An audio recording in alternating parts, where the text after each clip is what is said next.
नमस्ते। हिंदी साहित्य में प्रवेश की श्रृंखला में आज मैंने कक्षा 12वीं की अभिव्यक्ति और माध्यम पुस्तक को चुना है।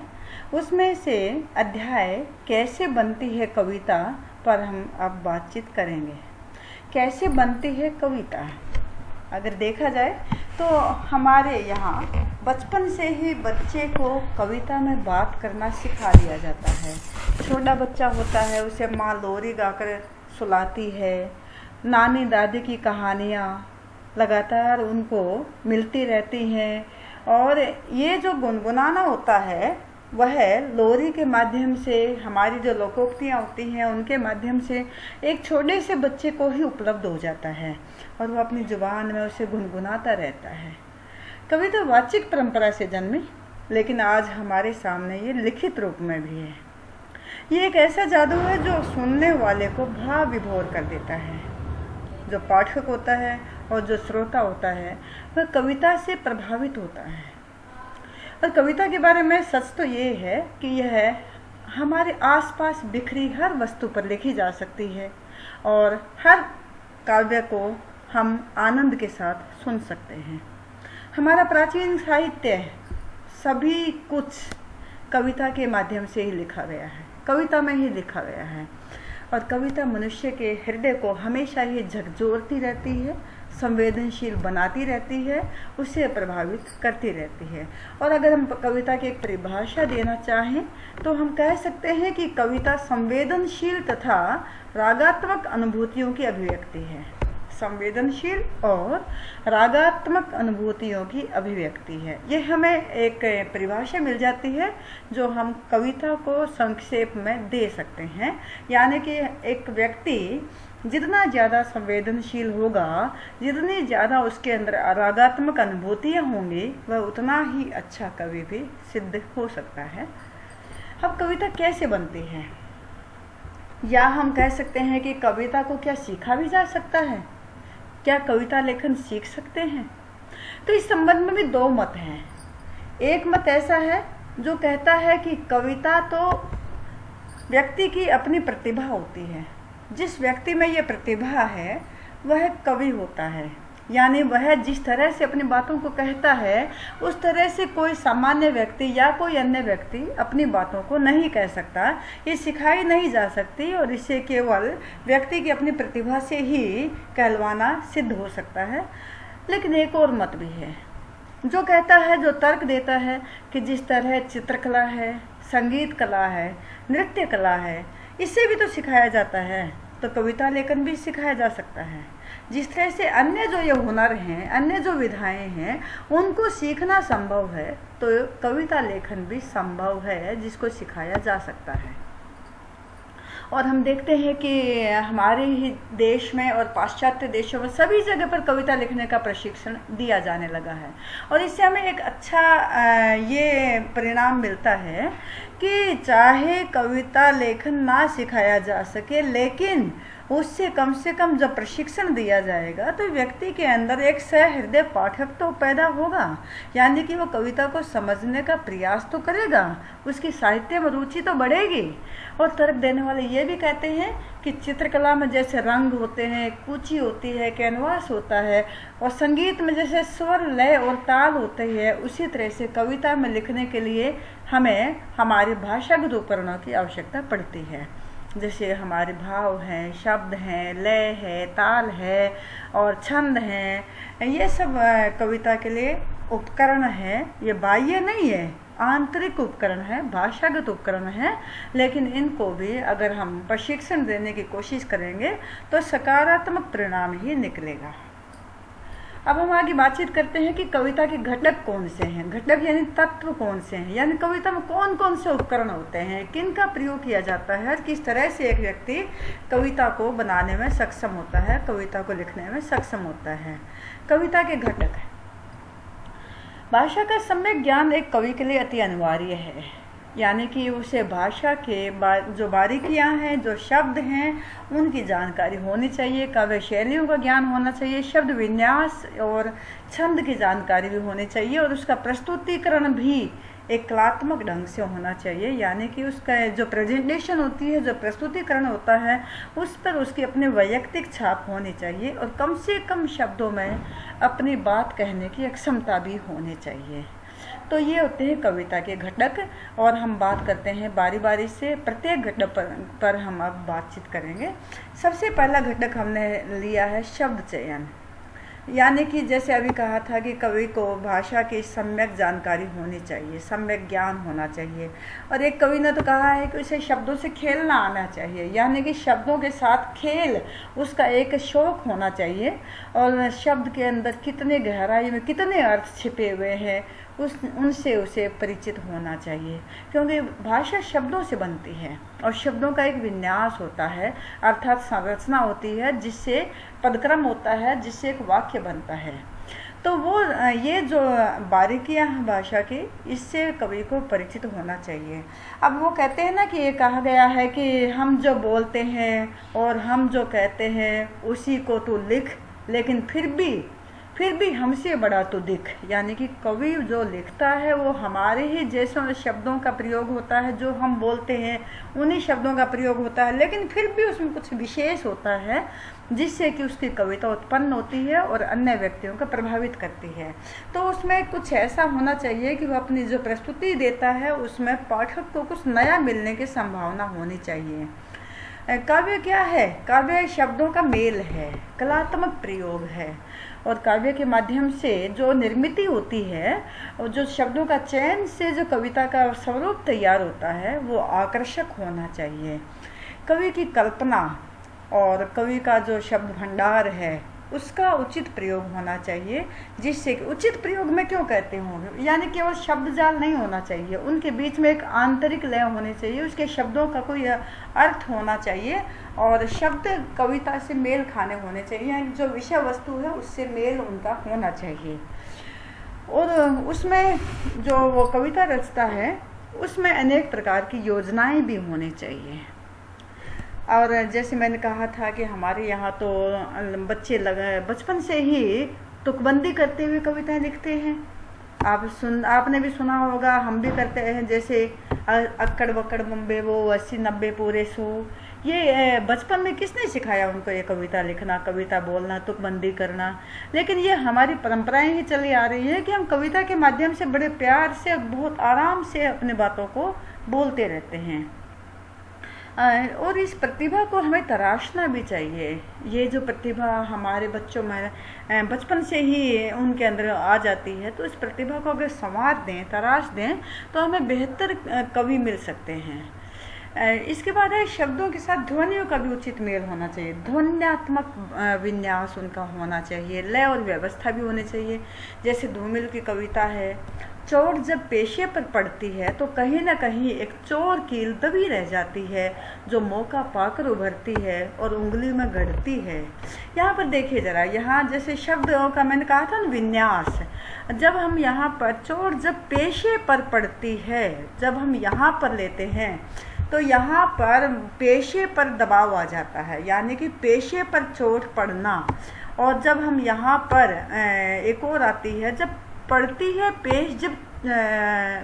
पेशे पर चोट जब, तो यहाँ पर पेशा इसमें गौण हो जाता है, चोट यहाँ पर प्रमुख हो जाती है। तो जब चोट जब पेशे पर पड़ती है तो यहाँ पर पेशा प्रमुख है और यहाँ पर चोट प्रमुख है, यानी कि पद क्रम से अर्थ में भी परिवर्तन हो जाता है। यहाँ जब चोट जब पेशे पर पड़ती है तो इसका मतलब होता है कि जो उचित मेहनताना नहीं मिला उसे, केवल उपेक्षा मिले, तो ये संरचना में बदलाव आ जाने से अर्थ में भी बदलाव हो जाता है। और जब हम बात करते हैं पेशे पर चोट पड़ना, तो यहाँ पर चोट अधिक बलशाली हो गई है और पेशा यहाँ पर गौण हो गया है। यहाँ चोट के बारे में ज़्यादा कवि संकेत करता है। इसके बाद कविता में हम देखते हैं कि संकेतों का भी बड़ा महत्व है, कोष्ठक का प्रयोग। जैसे कि 12वीं कक्षा में बहुत सारी कविताएं हैं, जैसे रघुवीर साहब की है अपाहिज, कैमरे में बंद अपाहिज, वहाँ पर आप देख सकते हैं कोष्ठक का प्रयोग है। पतंग में भी कोष्ठक का प्रयोग है, और ये उषा में भी कोष्ठक का प्रयोग है। तो यहाँ पर भी आप देख सकते हैं कि जो एक ये प्रयोग है संकेतों का, ये भी कविता को प्रभावशाली बनाता है। और इसके अलावा कवि किसी जो शब्दों का इस्तेमाल करता है, कभी कोमल शब्दों का इस्तेमाल करता है, कभी कठोर शब्दों का इस्तेमाल करता है, उनसे भी एक विशेष वातावरण का निर्माण होता है। कोमल और कठोर यानी कि कोमल यानी कि जैसे हम देखते हैं पंत की कविताएं जो होती हैं उनमें कोमलता विद्यमान होती है। और अगर हम निराला की बात करें जो बादल को अपने प्रतीक के रूप में हमेशा साथ में रखता है, तो उनकी कविताओं में ध्वन्यात्मक और कठोर शब्दों का ज़्यादा प्रयोग मिलता है। तो इस तरह से भी एक विशेष वातावरण का निर्माण कर सकते हैं। यानी कि शब्द ऐसे हैं जिससे कि कवि अनेक प्रकार के प्रभाव, अनेक प्रकार के शब्द विन्यास, अनेक प्रकार के शैलियों के माध्यम से और योजनाओं के माध्यम से वह अपनी कविता को लिख सकता है। तो ये था पहला घटक यानी कि शब्द योजना, शब्द चयन। दूसरा घटक है बिंब। बिंब यानी कि हमारी जो 5 इंद्रियां होती हैं, 5 इंद्रियों के माध्यम से हमारे पास 5 ही तरह के बिंब बनते हैं। बिंब क्या होता है? हमने जो सुना, हमने जो जिन शब्दों को हम सुनते हैं उन्हीं शब्दों से हमारी स्मृतियों के माध्यम से, स्मृति यानी कि जो हमने पहले कभी देख चुके हैं उनके साथ हम एकाकार करने की कोशिश करते हैं, यानी कि वो बिंब के रूप में बदल जाती है, छाया के रूप में बदल जाती है। तो हमारी जो इंद्रियां होती हैं, तो वो इंद्रियां बाहर से सुने हुए शब्दों के सहारे ही अपने मन में एक बिंब का निर्माण कर लेती हैं, एक प्रतिछाया का निर्माण कर देती हैं, एक प्रतिकृति का निर्माण कर देती हैं, और वही बिंब कहलाता है। तो काव्य में बिंब को शब्द चित्र भी कहा जाता है, जो कल्पना के द्वारा हमारे जो ऐन्द्रिक अनुभव होते हैं, हमारे 5 इंद्रियों द्वारा जो अनुभव प्राप्त होते हैं, उनसे वो चित्र बनता है। अर्थात हम कह सकते हैं कि बिंब पदार्थ नहीं है बल्कि छाया है। यानी जैसे साइकिल की घंटी बजी और आपके मन में वो साइकिल की ध्वनि का एक बिंब बन गया, तो ये छाया बनती है, वो वस्तु नहीं होती, वो पदार्थ नहीं होते। तो बिंब क्या है? जो हम सुनते हैं या जो हम पढ़ते हैं उनसे हमारी जो 5 इंद्रियों के माध्यम से जो छाया बनती है, जो प्रतिकृति बनती है, उसे बिंब कहते हैं। हमारी जो 5 ज्ञानेंद्रियां होती हैं उनके आधार पर हमारे बिंब भी 5 प्रकार के होते हैं। और ये कौन से बिंब होते हैं? सबसे पहले हम बात करते हैं उसमें। पहला बिंब होगा हमारा जैसे कि दृश्य बिंब होता है, दृश्य बिंब, श्रव्य बिंब। दृश्य बिंब यानी कि जो हम आँखों में हमारे बनता है। और दूसरा होता है श्रव्य बिंब, यानी कि जो कानों से सुनी हुई जो चीज़ों का बिंब बनता है। दृश्य बिंब यानी कि जो आंखों से देखी हुई चीज़ों का जो बिंब बनता है हमारे मन में। और श्रव्य यानी कि सुनी हुई जो ध्वनियाँ होती हैं उनका जो बिंब बनता है। स्पर्श यानी कि जो हम छूते हैं, छूने से जो हमारी जो इंद्रियों द्वारा जो एक स्मृति पैदा की है अपने अंदर, उनसे जो बिंब बनता है। स्वाद यानी कि जिन चीज़ों का हम स्वाद लेते हैं और उनका जो एक बिंब हमारे मन में बन चुका है। और घ्राण यानी कि जो हम सूंघते हैं, जैसे खुशबू होती है, तो उनसे जो हमारे मन में बिंब बना होता है, उसे हम ये 5 तरह के बिंब हमारे सामने आते हैं। जैसे कि तट पर बगुलों सी वृद्धाएं, यहाँ पर एक दृश्य बिंब बन जाता है। हमारी स्मृति में गंगा का किनारा है, नदी का किनारा है, और वहाँ पर जो बगुले होते हैं, यानी बगुले प्रतीक है वहाँ पर, यानी कि जो वृद्धाएं हैं वो भी सफ़ेद वस्त्रों में वहाँ पर विद्यमान है, तो एक बिंब बनता है। जैसे कि शरदाया पुलों को पार करते हुए अपनी नई चमकीली साइकिल तेज चलाते हुए, घंटी बजाते हुए जोर जोर से, घंटी बजाते हुए जोर जोर से, ये श्रव्य बिंब है। और फिर हम कहते हैं यहाँ पर जैसे कि अब की बार मैंने जी भर सूंघे मोल श्री के, जी भर सूंघे मोल श्री के, आगे आया है ढेर ढेर से ताजे टटके फूल। जी भर सूंघे यहीं से आ गया हमारा, सूंघने वाले जो शब्द आए हैं यहाँ पर, उन्हीं से आ गया है हमारा घ्राण बिंब, यानी जो सूंघा जाता है, जिससे सुगंध या दुर्गंध का एहसास होता है, वहीं पर हमारी जो स्मृतियों से जो बिंब बनता है उसी को घ्राण बिंब कहते हैं। यानी कि आप समझ सकते हैं जैसे कि स्पर्श बिंब, यानी कि जैसे आपने पतंग में कपास जैसे कोमल, तो वहाँ पर कपास का जो स्पर्श करने से जो नरम नरम एहसास होता है वो बिंब हमारे मन में बन जाता है। तो इस तरह से हमारे सामने 5 तरह के बिंब होते हैं जिनका प्रयोग कविता के अंदर किया जाता है। और ये जो बिंब बनते हैं ये कविता को प्रभावशाली बना देते हैं। क्यों बना देते हैं? क्योंकि वो हमारी स्मृतियों के साथ जोड़ करके कविता को और भी ज़्यादा स्थायी बना देते हैं। अब है छंद का अर्थ। तीसरा घटक है इसका छंद। छंद क्या होता है? छंद का अगर हम बात करें कि छंद कविता में छंद की क्या स्थिति होती है, छंद किसको कहते हैं, तो हम कहेंगे कि जो हमारे वर्ण होते हैं, जो हमारी मात्राएं होती हैं, उनकी गणना के आधार पर जो हम काव्य की रचना करते हैं उसे छंद कहते हैं। एक तरह से हम कहेंगे कि आंतरिक प्रवाह होता है, आंतरिक लय होती है जो कि कविता को बांधे रखती है। छंद के दो अर्थ होते हैं, एक अर्थ होता आवरण और एक होता प्रवाह। आवरण यानी कि कविता को बिखरने ना देना, कविता को बांध कर रखना, अर्थात उसे एक धागे के अंदर पिरो करके रखना, वो होता आवरण। और दूसरा होता है कि कविता में प्रवाह लेकर आना, लय लेकर आना, यानी कि गत्यात्मकता लेकर आना, कविता को आंतरिक संगीतात्मकता देना, ये होता छंद। तो ये हमारे छंद हैं जिनको हम पहचान कैसे पाएंगे। जैसे हम क्या बात करते हैं यहाँ पर, जैसे हिंदी में ह्रस्व स्वर होता है, दीर्घ स्वर होता है, उनको भी छंदों में अलग नाम दे दिया जाता है, लेकिन चीज़ें वही होती हैं, तत्व वही होते हैं।